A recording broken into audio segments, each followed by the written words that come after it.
E eu, todas as vezes que eu lia aquele texto, eu ficava bravo. Por quê? Porque como criança eu pensava assim: meu pai tem que trabalhar porque Adão e Eva comeram do fruto que não podia. A mulher tem dor para ter filho porque Eva e Adão comeram do fruto que não podia. Ah, se eu pudesse estrangular Adão e Eva. Como criança eu pensava assim. Um outro texto que eu não gostava de jeito nenhum era Eclesiastes capítulo 3. Porque Eclesiastes ali apresenta algumas coisas que para mim como criança era difícil de entender. Porque ele diz que havia tempo de nascer, há tempo de nascer e há tempo de morrer. Na cabeça humana, morrer nunca é bom. Nascer é bom, mas falar em morrer não é bom.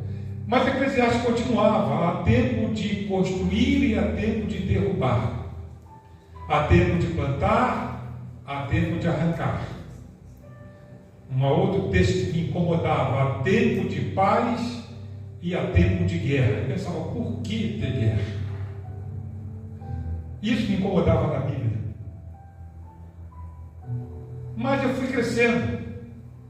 E hoje, esse ano de 2023, no dia 9 de outubro, às 14 horas e 17 minutos, eu comecei a ler a Bíblia toda pela 44ª vez. Então eu fui aprendendo com a Bíblia. E esses textos foram sendo explicados para mim e hoje eles não me incomodam mais. Até porque Eclesiastes ele diz assim: tudo é formoso ao seu tempo. E eu aprendi que o meu tempo não significa nada perto do tempo de Deus. E que a minha visão de tempo está errada em relação à visão de Deus. Mas do que eu menos gostava da Bíblia, é o que eu vou pregar hoje, é quando eu lia sobre a morte de Jesus. Para mim aquilo era terrível. Por quê? Porque quando criança eu gostava de National Kid, gostava de Super-Homem. Eram os heróis. Super-Homem, a Kryptonita, quando mostravam a Kryptonita para ele, eu ficava com raiva porque ele ficava fraco. Não é National Kid? Pastor Gabriel não vai lembrar, ele não vai lembrar, são novos, eu sou novo. Mas o pastor Humberto vai lembrar. National Kid voava de braço aberto. Era o herói japonês. E um dia tentaram matar o National Kid, eu fiquei bravo. Mas eu aprendi que eles eram heróis de ficção, eles não existiam. Que o meu verdadeiro herói é e sempre será Jesus. E quando eu leio a passagem que eu leio, que eu vou ler para vocês hoje, e olho os detalhes da passagem, eu ficava revoltado. Mas hoje não. E vou mostrar por quê. Então eu quero convidar você a abrir a sua Bíblia no Evangelho de João, capítulo de número 19, versículo de número 23 em diante. João 19, 23 em diante. Os irmãos acharam? Amém. E nem todo mundo achou ainda. Acharam? Amém? João 19, 23 diz assim: tendo, pois, os soldados crucificado a Jesus, tomaram as suas vestes e fizeram 4 partes, para cada soldado uma parte, e também a túnica, porém, tecida toda de alto a baixo, não tinha costura. Disseram, pois, uns aos outros: não a rasguemos, mas lancemos sorte sobre ela para ver de quem será, para que se cumprisse a escritura que diz: repartiram entre si as minhas vestes, e sobre a minha vestidura lançaram sorte. Os soldados, pois, fizeram estas coisas. E junto à cruz de Jesus estava sua mãe e a irmã de sua mãe, Maria, mulher de Clopas, e Maria Madalena. Ora, Jesus, vendo ali sua mãe e que o discípulo a quem ele amava estava presente, disse a sua mãe: mulher, eis aí o teu filho. Depois disse ao discípulo: eis aí a tua mãe. E desde aquela hora o discípulo a recebeu em sua casa. Depois, sabendo Jesus que já todas as coisas estavam terminadas, para que a Escritura se cumprisse, disse: tende sede. E estava, pois, ali um vaso cheio de vinagre, e encheram de vinagre uma esponja, e pondo-a no isopo, lhe achegaram a boca. E quando Jesus tomou o vinagre, disse: está consumado. E inclinando a cabeça, entregou o Espírito. Os judeus, pois, para que no sábado não ficassem os corpos na cruz, visto como era a preparação, pois era grande o dia de sábado, rogaram a Pilatos que se lhes quebrassem as pernas e fossem tirados. Foram, pois, os soldados e, na verdade, quebraram as pernas ao primeiro e ao outro que, como ele, fora crucificado. Mas, vindo a Jesus e vendo já morto, não lhe quebraram as pernas. Contudo, um dos soldados lhe furou o lado com uma lança e logo saiu sangue e água. E aquele que o viu testificou. E o seu testemunho é verdadeiro. E sabe que é verdade o que diz, para que também vós o creiais. Porque isto aconteceu para que se cumprisse a Escritura que diz: nenhum dos seus ossos será quebrado. E outra vez diz a Escritura: verão aquele que transpassaram. Amém. Pois bem, eu vou pedir que você mantenha a sua Bíblia aberta, porque desde cedo eu tenho aprendido uma coisa com relação à Bíblia. Nós temos que estar atento a detalhes, temos que imaginar o texto e temos que fazer perguntas sobre o texto. É assim que você consegue entender um texto, olhando os detalhes do texto, imaginando o texto e fazendo perguntas que tem sobre o texto. Por que eu não gostava desse texto? Porque, primeiro, a morte nunca é boa. Pensar em morte é pensar em final de vida humana. Eu não sei quantos de vocês já presenciaram alguém morrendo. Eu tive a satisfação de estar de mãos dadas com a minha irmã no dia da morte. A minha irmã, gêmea comigo, no dia 6 de julho de 2017, às 6 horas da manhã, no hospital lá em Norfolk, nos Estados Unidos, morreu de mãos dadas comigo e com a minha esposa. Eu acompanhei todo o processo até o final dela. Porque eu digo que tive o privilégio, porque eu conhecia a minha irmã e sabia que ela temia Deus e vou encontrar com ela nos céus. Amém. Mas é um processo doloroso. É um processo em que você sofre junto com a pessoa. E quando eu olhava esse texto, eu via algumas coisas que me assustavam aqui. Vamos olhar o texto e você vai perceber.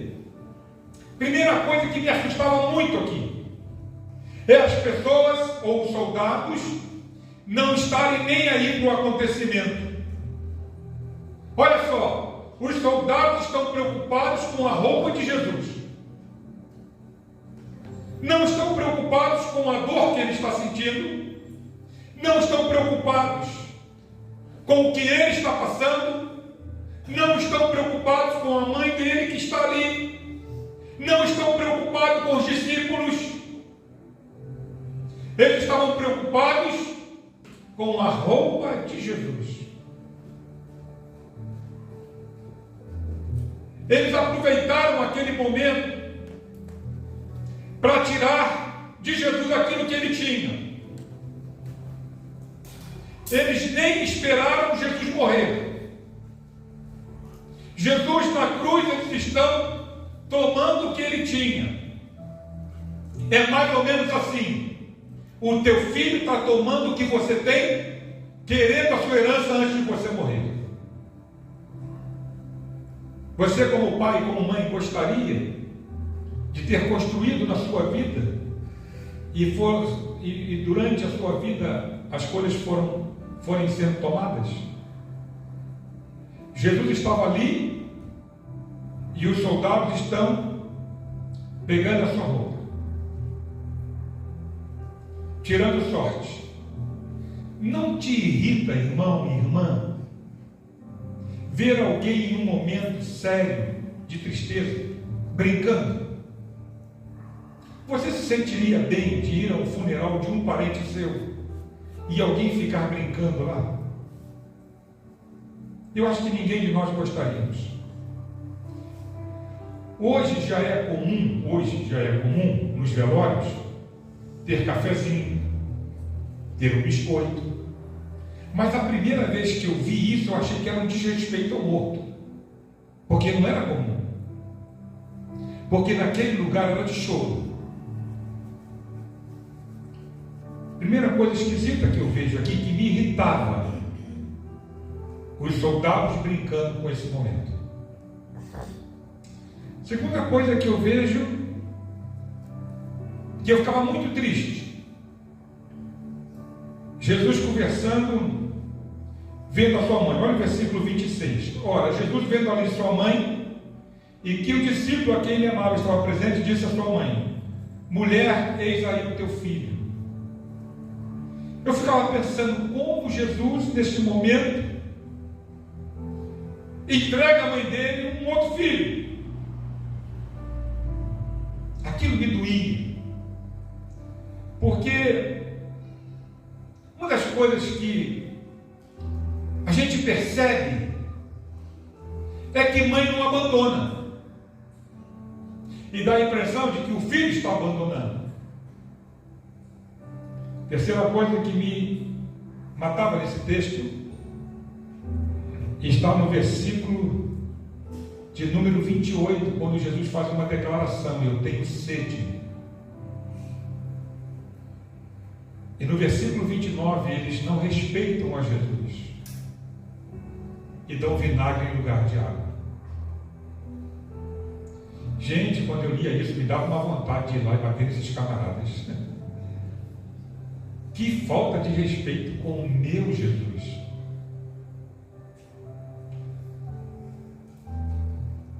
E por último, o que mais me irritava é o texto do versículo 35. Esse acabava comigo. E aquele que viu, testificou. E o seu testemunho é verdadeiro. E sabe que é verdade o que diz, para que também vós o creais. Por que esse texto me irritava demais? Porque eu olhava para esse texto e eu via que tinha um discípulo de Jesus vendo tudo. É ele que está dizendo. E eu olhava para esse João aqui e dizia: João, João, tu é mole, homem, porque tu viu e ficou calado. Irmãos, imagine você aqui hoje, imagine comigo. Vamos pensar, não vai acontecer, só no caminho eu falei de imaginar, né? Vamos imaginar que nós, depois do culto, vamos ficar aqui por um tempo, e o pastor Gabriel precisa sair primeiro do que a gente. Vamos pensar nisso, viu, pastor Gabriel? Ao sair, ele não conseguiu parar o carro aqui dentro. Só pensando. E ele sai para buscar o carro dele ali fora, e nós estamos aqui dentro. E ao chegar ali fora, uns malfeitores encontram o pastor Gabriel e começam a bater nele, começam a roubá-lo, começam a chutá-lo. Qual será a nossa reação? É correr para lá para defender o pastor. É para dizer para aqueles que estão lá: ele é nosso. Vocês não vão fazer mal a ele, porque ele é nosso. Qual seria, na minha visão, a reação de João?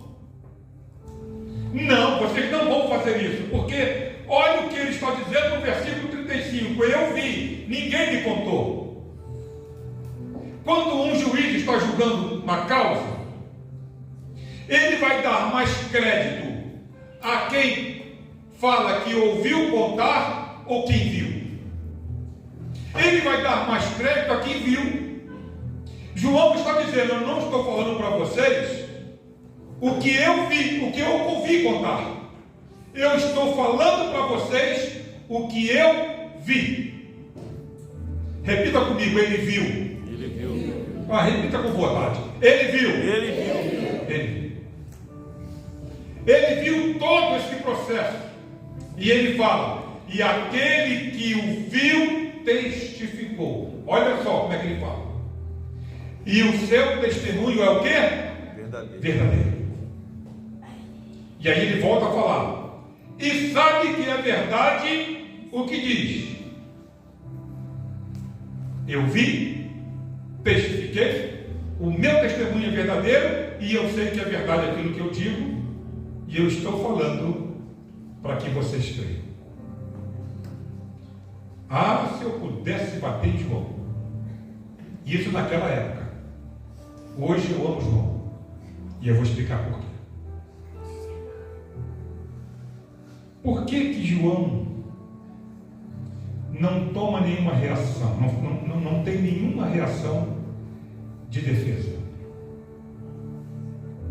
Simplesmente porque João está dizendo o tempo todo para que se cumprisse as Escrituras. Preste atenção, olha comigo o final do versículo de número 24.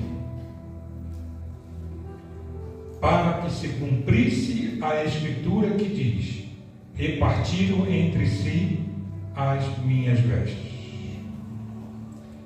Versículo de número 28. Para que se cumprisse a Escritura disse: tem sede.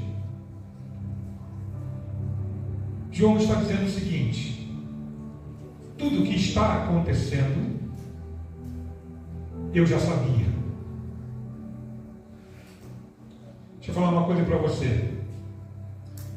Quando você não sabe, você se desespera. Preste atenção. Quando você não sabe, você se desespera. Você tende a fazer coisas por falta de conhecimento. E o que a Bíblia diz? O meu povo perece porque lhes falta conhecimento. Sabe qual é o problema da igreja hoje? É a gente colocar a fé no lugar errado. Nós estamos colocando a fé no lugar da palavra.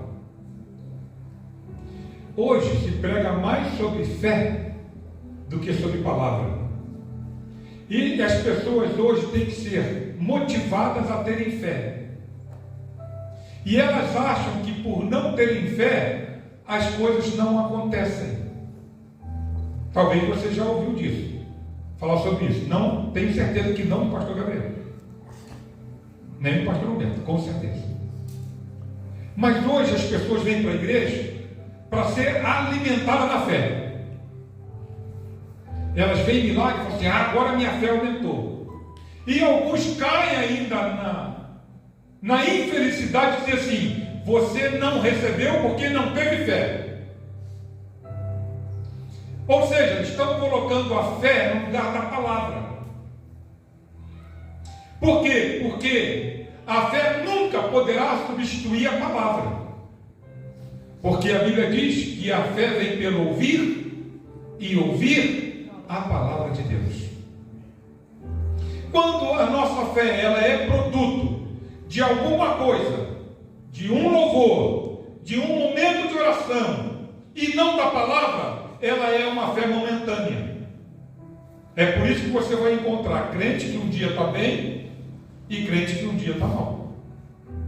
Tem dias que nós podemos lutar contra todos os inimigos, mas tem dia que não temos condição de orar, porque chamamos de fé sensorial.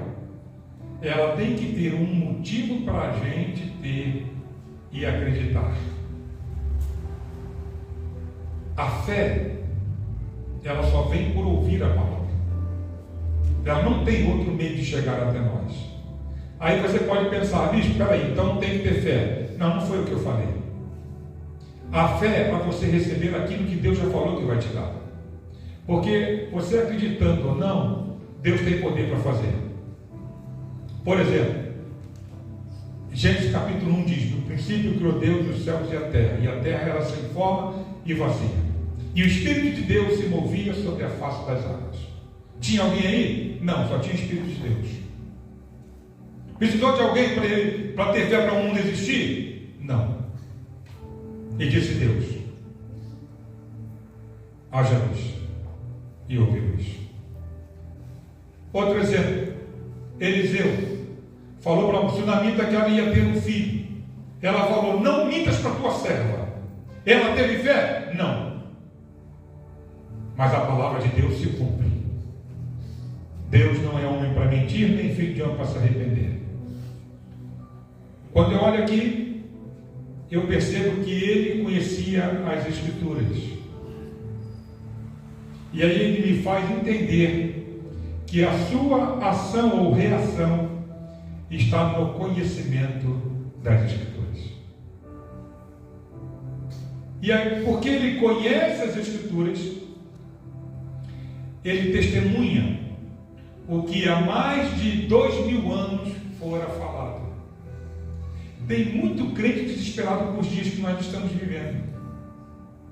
Estão assustados com o que estão vendo no jornal, apavorados. O que eu recebo de WhatsApp chato, que vão fazer? Gente, já está na Bíblia. Mas ficam perturbando com mensagens que eu nem quero ver mais. E para a família eu coloco assim: ei, pega a Bíblia, dá uma olhadinha nela. Se a Bíblia diz que vai melhorar para os finais do tempo, me avisa onde está, porque eu ainda não encontrei. Nós nunca fomos guiados por aquilo que estamos vendo. Nós somos guiados por aquilo que cremos. Amém. E cremos num Deus soberano. Então, se você conhece as Escrituras, você começa a ver as coisas diferentes. Vamos lá? Vamos ver algumas coisas diferentes aqui, nesse texto. Falei detalhes, vamos ver detalhes. Quando você olha o versículo de número 23 e 24, você vai perceber algumas coisas importantes no versículo 23 e 24. Bem, o que eu percebo no versículo 23 e 24? Que Jesus tinha 5 peças de roupa, pelo menos. E não acho que as peças de roupa que Jesus tinha, a roupa era de marca, Tommy Hilfiger, Lacoste, Dudalina. Não acho. Porque conhecendo a vida de Jesus, ele não usaria roupa de marca. Uma vida simples, carpinteiro. Mas aqui mostra que ele tinha pelo menos 5 peças de roupa. No versículo 23, eles pegam 4 soldados e pegam as vestes de Jesus e fazem em 4 partes, uma para cada soldado. Então nós temos aqui, imagine comigo a cena: Jesus na cruz, 4 soldados conversando entre eles sobre a vestimenta de Jesus. E eles olham e falam: vamos pegar cada um uma parte para nós. E eles pegam cada um uma parte. Porém a Bíblia diz que tem uma túnica que está lá, ainda no versículo 23. E os soldados não queriam rasgar a túnica, ela não dava para rasgar. Repare que ela era inteiriça, ela não tinha costura. Eles não conseguem rasgar. E aí um deles tem uma ideia brilhante: vamos para o sorteio. Vamos ver quem vai ganhar essa túnica. Eu que estava olhando como criança, eu pensava: eles estão debochando de Jesus. João estava lá e está vendo os soldados. Imagine a cena: João vendo os soldados tirando a roupa de Jesus e sorteando a túnica. E eles fazem lá, versículo 24: disseram, pois, uns aos outros: não a rasguemos, mas lancemos sorte sobre ela para ver de quem será. Eles fazem isso.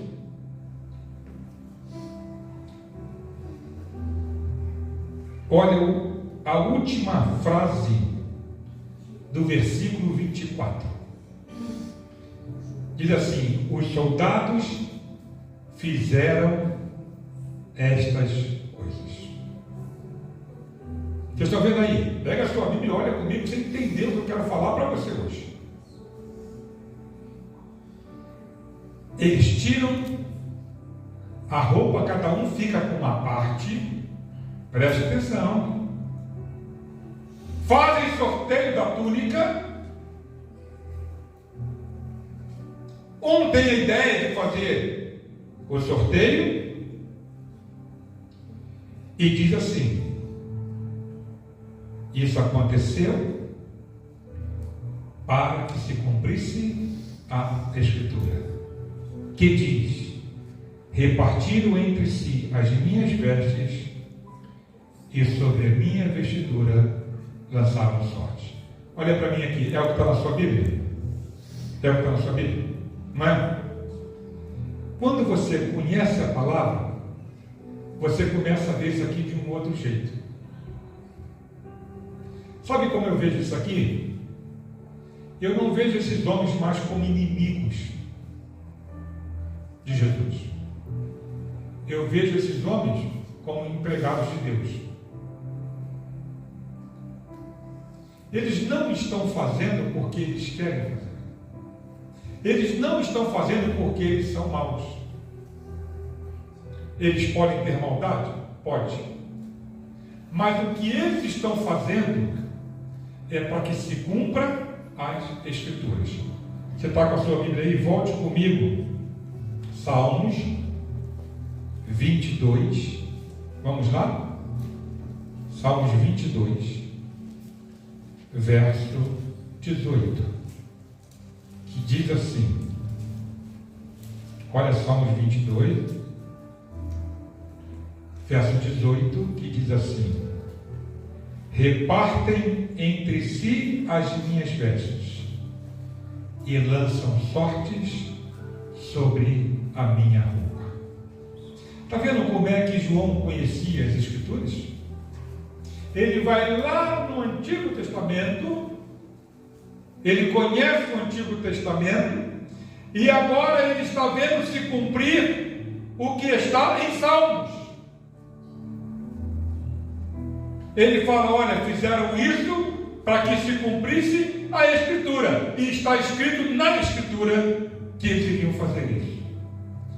Então, a primeira coisa que eu compartilho com você é que esse texto mostra que muitas vezes nós estamos equivocados com as pessoas que estão ao nosso redor. Sabe por quê? Porque às vezes nós achamos que é nosso inimigo, ou que são nossos inimigos. E pode ser agente de Deus trabalhando em prol de Deus, para que Deus faça na nossa vida o que Deus quer fazer. Cuidado com o julgamento que você tem com relação às pessoas.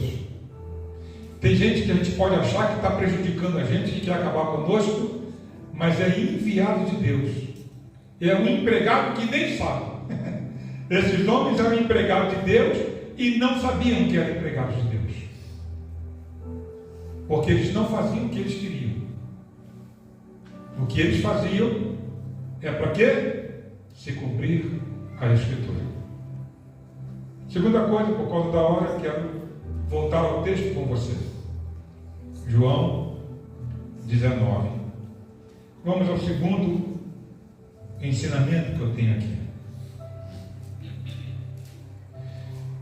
Versículo de número 28. Depois, sabendo Jesus que já todas as coisas estavam terminadas, para que a Escritura se cumprisse, ele disse: tenho sede. Continue olhando para a sua Bíblia e preste atenção no que eu vou falar. A Bíblia está dizendo, olha para o seu texto, que Jesus sabia que as coisas estavam terminadas. Jesus sabia o que estava acontecendo. Presta atenção, você está com o texto aí. Jesus sabia o que estava acontecendo, mas ainda precisava se cumprir a Escritura. Jesus fala assim: tenho sede. Você imagina alguém vivendo dias difíceis pensar em água? Difícil alguém que está vivendo um momento difícil pensar em água. Eu fui pregar numa igreja lá no Rio, pastor Gabriel, numa comunidade, não pode falar favela. O nome da comunidade é Entre se quiser e saia se puder. Você imagina a comunidade brava essa? Eu fui. Cheguei lá, a irmã falou para mim assim: bispo, quando o senhor chegar, o senhor pisca o farol 3 vezes para entrar. Eu vou estar na porta. Tá bom. A irmã falou e falou que estava me esperando na entrada da comunidade. E houve um engarrafamento na Serra Rio Petrópolis, eu não consegui chegar a tempo. E aí então cheguei lá, a irmã não estava. E eu entrei com o carro assim aleatoriamente e achei um bar. E parei no bar, estava de terno, gravata. E veio um homem. E ele falou: o que o senhor quer? Eu falei: eu quero chegar na igreja metodista Wesleyana. Eu quero pregar lá. E ele falou: o senhor é pastor? Eu falei: senhor. Ele falou: a igreja Wesleyana é aqui na frente, o senhor vai aqui. Aí ele falou: não, por aqui é complicado, dá a volta aqui por trás, que é uma linha reta, o senhor vai. No final da rua o senhor vai encontrar a igreja. E ore por mim que eu também sou irmão. Mas ele estava alcoolizado aqui. E eu pensei: é um irmão desviado. Mas é irmão. Saí dali.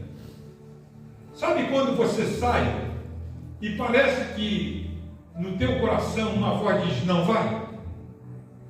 E assim eu disse assim: essa informação não é verdade.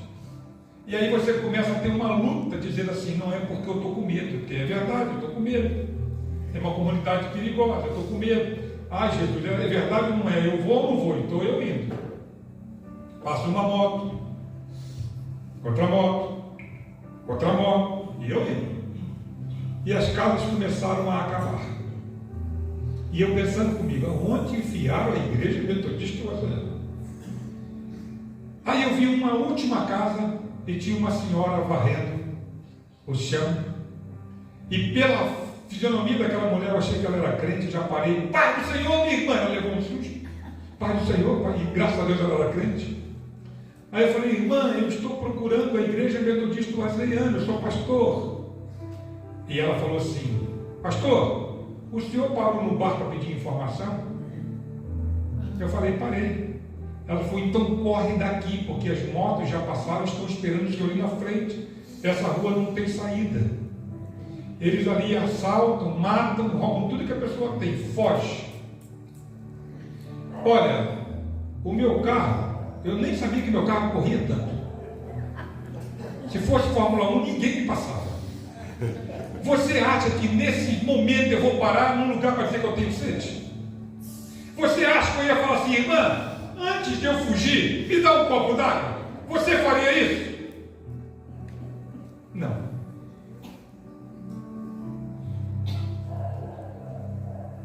Jesus não estava com sede. Naquele momento não. Mas ele diz: não é que ele está mentindo. A sede vem por causa para cumprir a palavra. Repare o texto. Depois, sabendo Jesus que já, versículo 28, todas as coisas estavam terminadas, para que se cumprisse a Escritura, ele disse: tenho sede. A Bíblia, detalhes aí, olha o detalhe que tem aí. Ela diz assim: Eu vou traduzir. Jesus disse: eu tenho sede para que a Escritura se cumprisse. Parece que não tem nada a ver, né? Mas vejamos o verso seguinte, versículo. E estava, pois, ali um vaso cheio de vinagre. E encheram de vinagre uma esponja, e pondo-a nos ombros lhe chegaram à boca. E quando Jesus tomou o vinagre, disse: está consumado. E inclinando a cabeça, entregou o Espírito. Você está com a Bíblia aberta aí? Jesus não reclama com eles que eles deram vinagre para ele. Está vendo aí? Jesus, olha só o texto. Olha o versículo 30. Jesus toma o vinagre. E após tomar o vinagre, ele diz: está consumado. Então Jesus diz que tem sede e eles dão vinagre.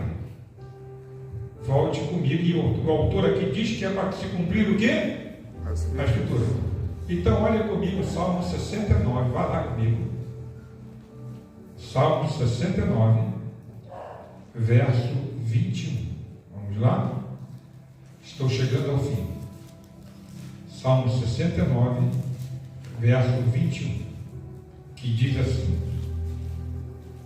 deram-me fel por mantimento, e na minha sede me deram a beber vinagre. João sabia ou não sobre as Escrituras? Ele diz: para que se cumprisse a Escritura, Jesus disse: tenho sede. Deram-lhe vinagre e ele tomou, e ao tomar o vinagre, ele disse: está consumado. Segundo ensinamento, muitas vezes na nossa vida nós ficamos prolongando aquilo que Deus quer resolver logo. Deixa Deus agir na sua vida rápido. Não fique lutando contra aquilo que Deus quer fazer. Deixa Deus fazer. Acelera o processo para que Deus faça na sua vida. Adiante o processo, porque Deus tem algo para fazer na sua vida. Amém? Amém. Caminhando para o fim agora. Vamos terminar. Voltando ao texto, para o último ensinamento nessa noite. Capítulo 19. Nós encontramos já Jesus morto. Verso 30, Jesus morre. Gente, vocês já viram algum morto falando? Já viram? Morto fala? Morto sente alguma coisa? Morto se defende? Não. Eu nunca vi morto falando.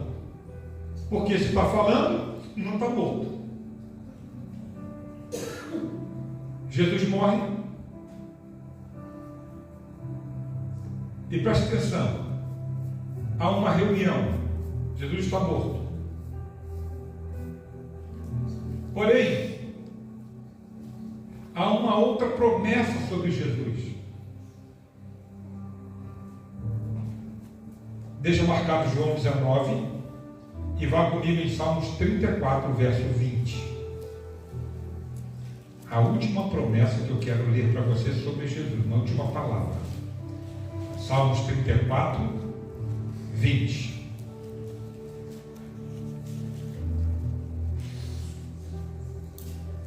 Diz assim: ele lhe guarda todos os seus ossos, nem sequer um deles, o quê? Se quebra.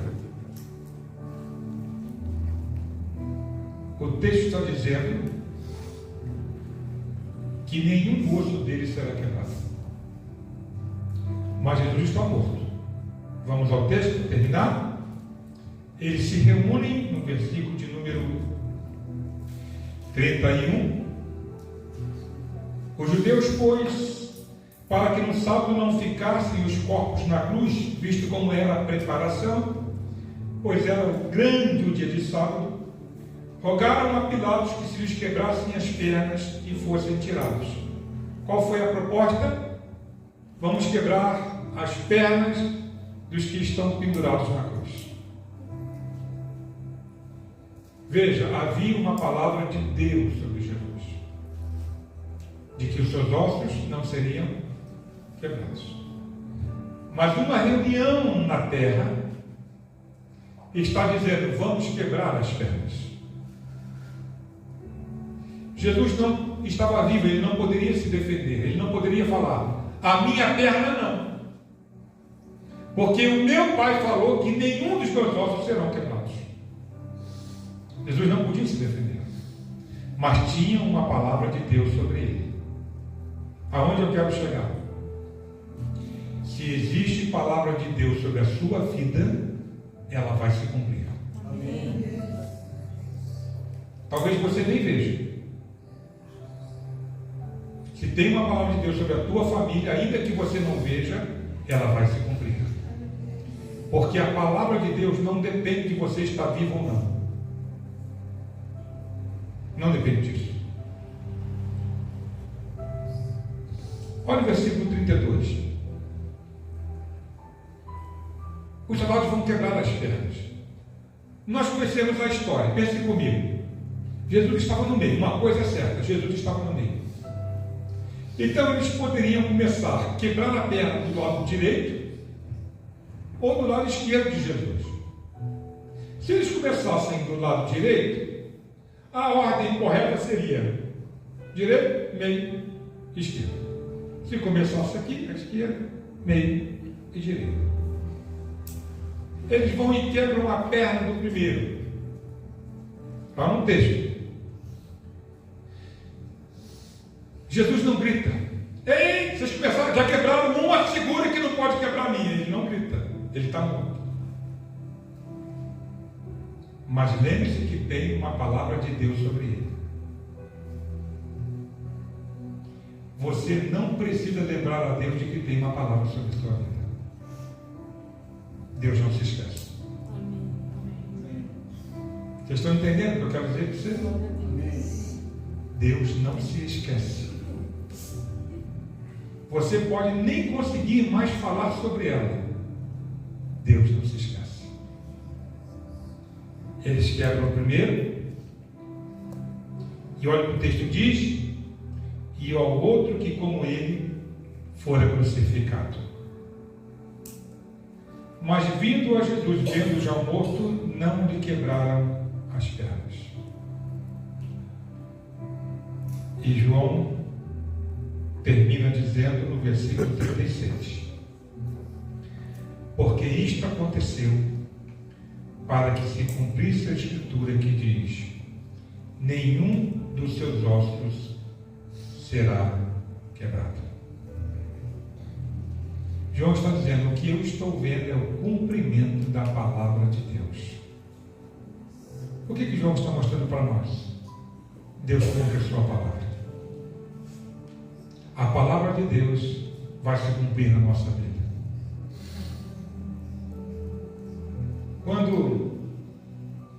Quando eu vinha para cá, para Curitiba, em 2012, eu vinha para cá, eu, Bispo Jamir, e nós entramos na rodovia da morte, a famosa Régis Bittencourt. Estávamos vindo para cá e encontramos vários acidentes, vários. E o nosso carro também rodou. Estava eu, Bispo Jamir e a Mara. O carro rodou do nada, uma Tucson automática, sem estar correndo. O carro rodou, perdeu, saiu rodando, e na área que nós rodamos tinham 5 acidentes, um com morte inclusive. E os médicos estavam ali atendendo, e o nosso carro foi para cima dos médicos, eles correram da gente, com medo de morrer também, esconderam. E o meu irmão deu um golpe na direção, o carro rodou para o outro lado, havia ambulância, tentaram sair com a ambulância, a Mara, minha cunhada, gritando: Jesus tem misericórdia. E o carro rodando para lá e para cá, eu só via onde, pensava comigo, aonde nós vamos bater. Quem tem carro automático sabe que o automático é D e E, drive para frente, né? E o carro começou a andar para trás, de ré, com a marcha para frente. E o carro conseguiu se consertar. Isso foi dia 29 de abril de 2012. Não faz de novo aqui em Curitiba. Não sei quantos foram, não faz de novo. E o carro acertou, não batemos em nada. E viemos, paramos no lugar depois, o bispo já me tremia. E ele falou: meu Deus, o que aconteceu? Milagre, milagre, milagre. Mas sabe quando você vai acostumando com o milagre? E você acha que é a tua capacidade? Aí ele falou assim: rapaz, mas eu também dirijo muito, né? Eu também dirijo muito. Sabe aquele camarada que se acha? Né? Eu sou o cara. Deus, eu e alguns anos depois, mas muito pouco antes depois. E o bispo já me dirige muito bem, nossa família dirige muito bem.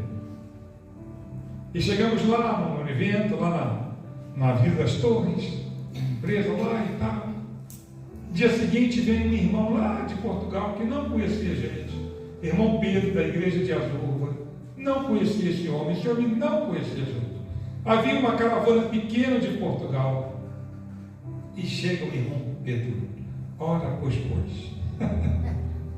Ele falou: ô bispo Jamir, eu tenho um recado de Deus para o irmão. Deus manda falar que não foi a sua habilidade que te livrou da morte.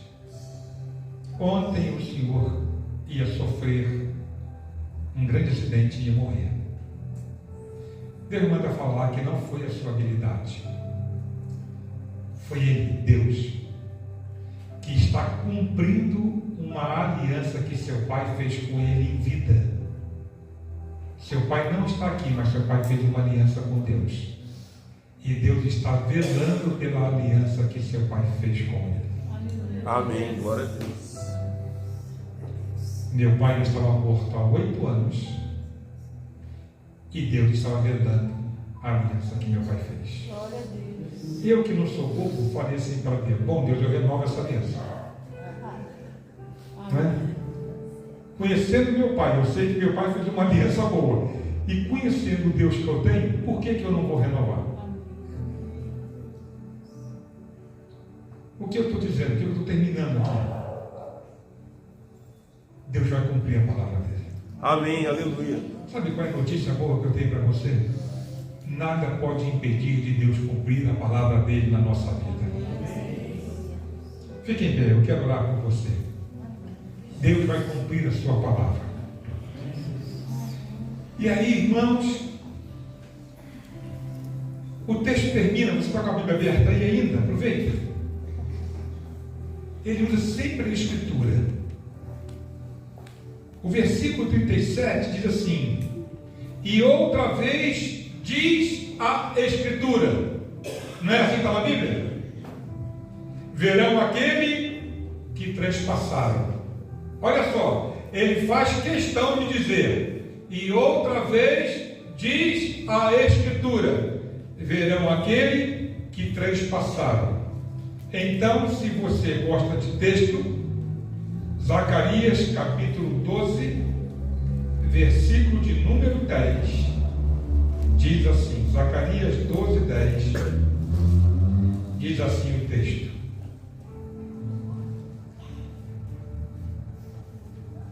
Zacarias 12, 10, diz que verão aquele que transpassaram. Eu penso, irmãos, que é como a gente olhar o texto e entender que Deus está nos mostrando o que Ele vai fazer. O que você entende sobre a graça de Deus? O que você entende sobre o poder de Deus? O que você entende sobre a palavra de Deus? Você acredita que Deus é um Deus de palavra? Você acredita que Deus vai cumprir a sua palavra na nossa vida? Feche seus olhos, eu quero orar por você. Quero clamar a Deus pela sua vida e declarar a unção de Deus sobre você. Quero declarar que Deus vai cumprir a palavra dele a teu respeito. Deus vai cumprir a sua palavra a nosso respeito. Amém, Deus Santo. Senhor meu Deus, te louvo, Deus, por esta noite, por este tempo que estamos aqui, Senhor. Obrigado, Deus, pela tua infinita palavra. Ó Deus, palavra que é poder, que é vida, e que, ó Deus, mexe em nós. Ó Deus, a tua palavra diz que tu não és homem para mentir, nem filho de homem para se arrepender. Se o Senhor prometeu, o Senhor há de cumprir. E se o Senhor falou, é certo que fará. Cumpra a tua boa palavra na nossa vida, Senhor. E que não venhamos estar desesperados, malucos de um lado para o outro, correndo, Senhor, ó Deus, querendo e tendo os nossos olhos na solução para este mundo, porque a nossa solução nunca esteve neste mundo, sempre esteve no Senhor. Amém, Pai. Nos abençoe, ó Deus, e cumpra a tua boa palavra. É a minha oração em nome de Jesus. Amém. Aproveitar que você está em pé, eu quero te convidar a abrir a sua Bíblia comigo em 1 Coríntios, capítulo 11, versículo de número 23. 1 Coríntios 11, versículo 23. O que é a ceia do Senhor? Quero convidar o pastor, os presbíteros que estão aqui à frente. A palavra do Senhor, ela nos ensina o seguinte, 1 Coríntios 11, 23, porque eu recebi do Senhor o que também vos ensinei, que o Senhor Jesus, na noite que foi traído, tomou o pão, e tendo dado graça, do partiu e disse, tomai e comei, isto é o meu corpo que é partido por vós, fazei isto em memória de mim. Semelhantemente também, depois de cear, tomou o cálice, dizendo, este cálice é o novo testamento do meu sangue. Fazei isto todas as vezes que beberdes em memória de mim, porque todas as vezes que comerdes este pão e beberdes este cálice, anunciais a morte do Senhor até que venha.